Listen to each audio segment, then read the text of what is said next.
episode 245, October 3rd, 2018, is 1 p.m. in the afternoon. I got this idea yesterday, actually. When Trump was doing that press conference, actually, no, I think I got it Monday, while he was doing his press conference for replacing NAFTA with not NAFTA, and he started mocking or insulting the female reporter from ABC, Cecilia Vega. She said that you're not thinking, you never do. She always insults the press, but he really likes into female reporters and stuff. It's just who he is, being a horrible person.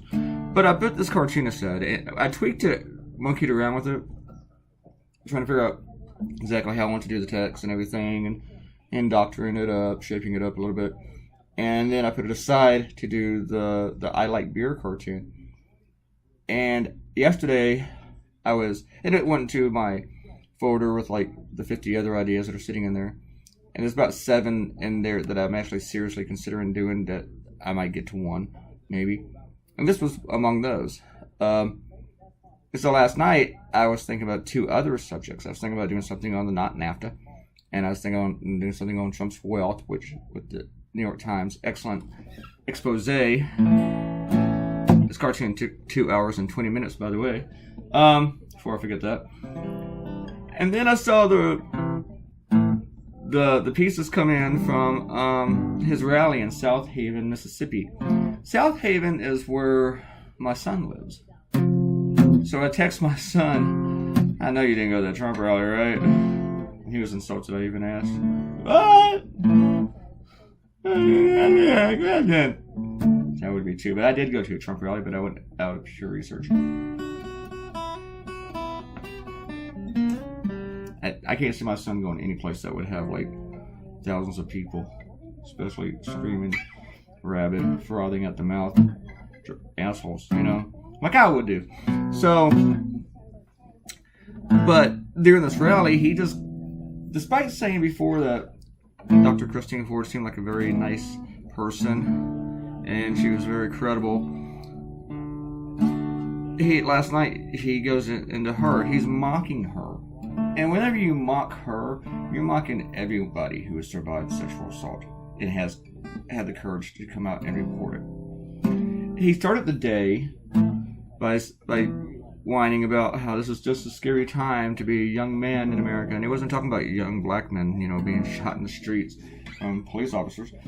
He was talking about, facing false accusations, which it's not really that common, They're usually weeded out real quick.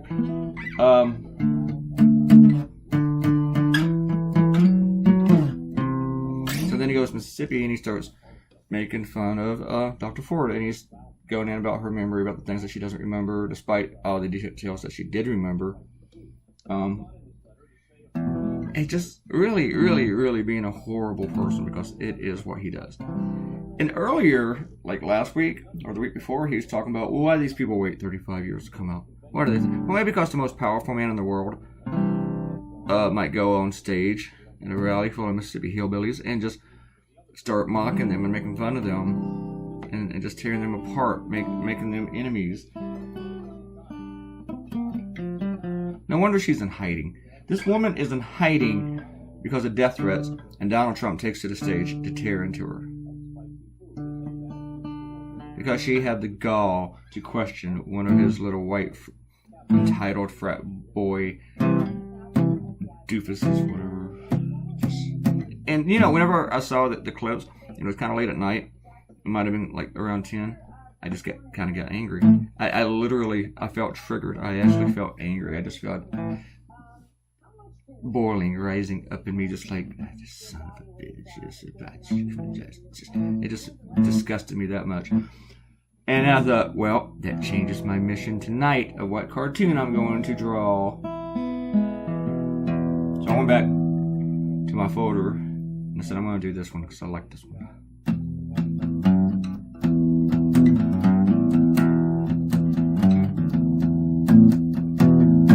Usually Trump annoys me That's what happens when he pisses me off.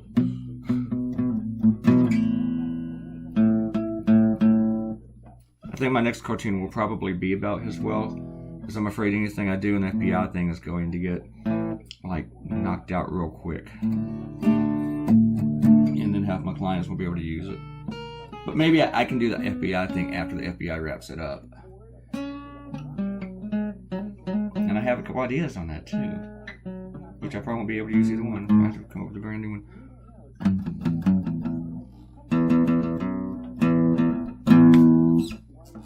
Alright, let's do some shout outs.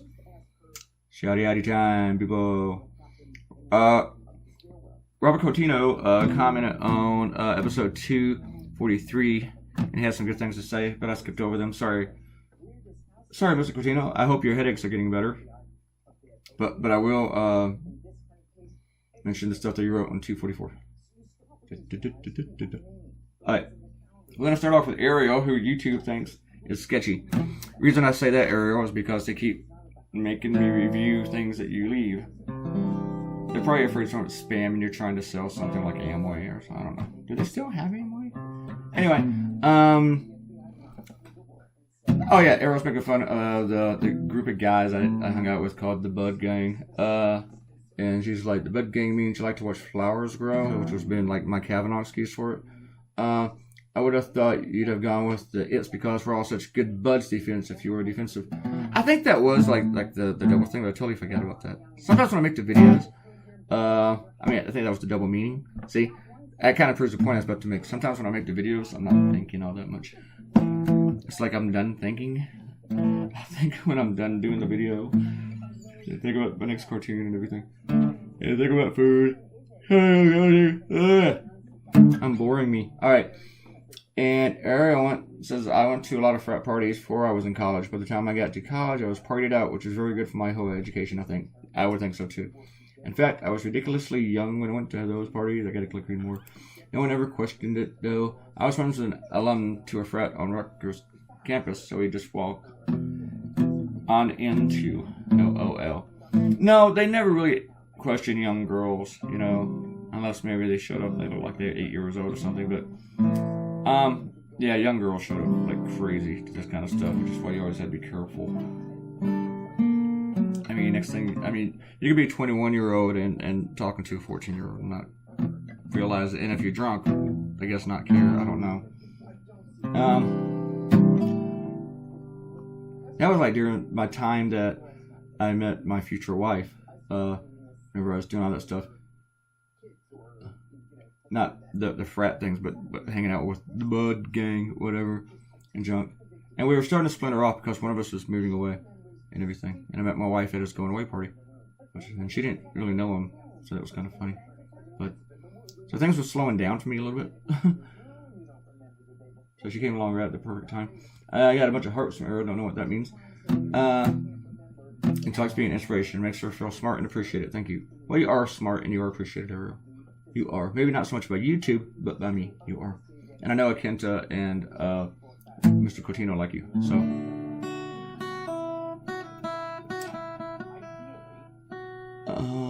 I don't know what she's talking about here. Ariel says, darn it, you read it before you recorded the video, so you knew that I was being a total jerk. I did have to go back so we talk about. And also, Alexa is dumb as H, and I just made her light up. Anyone with a functioning brainstem knows cats. I don't know that. Cats are carnivores. Maybe I phrased the question poorly. Maybe she's dumb as H. Oh yeah, you're talking about. I read like your question for Alexa. What is the diet for cat?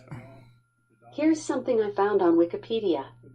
The ketogenic diet is a high-fat, adequate protein, low-carbohydrate diet that in medicine is used primarily to treat difficult-to-control epilepsy in children. Did that answer your question? I don't know, but thank you. Anyway. I don't know that one. Okay, Ariel, stop. No, I said Ariel. I'm confusing you with Alexa now. And Ariel said, I wish that look at how many minutes we have left. We got plenty of time. I wish that the Republicans would stop and think about what's best for all the people and consider getting someone less offensive than Kavanaugh, too. Fortunately, they seem blinded to anything but forwarding their own goals. They think it's what's best for their constituents, but they really need to remember they must represent all, click to read more, people in their districts. Turn this whole ordeal into a pissing match. Yeah, I wish they'd think that too, but we're so to the point of being tribal that you don't really need facts. You don't need it. Doesn't matter if you've been a hypocrite, like Lindsey Graham or anything, just as long as you stand up for the tribe. I don't know. And Arlo sent me a super duper long response that I cannot read all of it. But he's talking a lot about guitars. And he's talking about, I don't know, and Anyway, he says they can mix the cartoon, that I like beer. I know guys who would do this. Says we as a party to drink beers in the college bars, to watch fights, listen to real music, and didn't wave our wings in everybody's faces.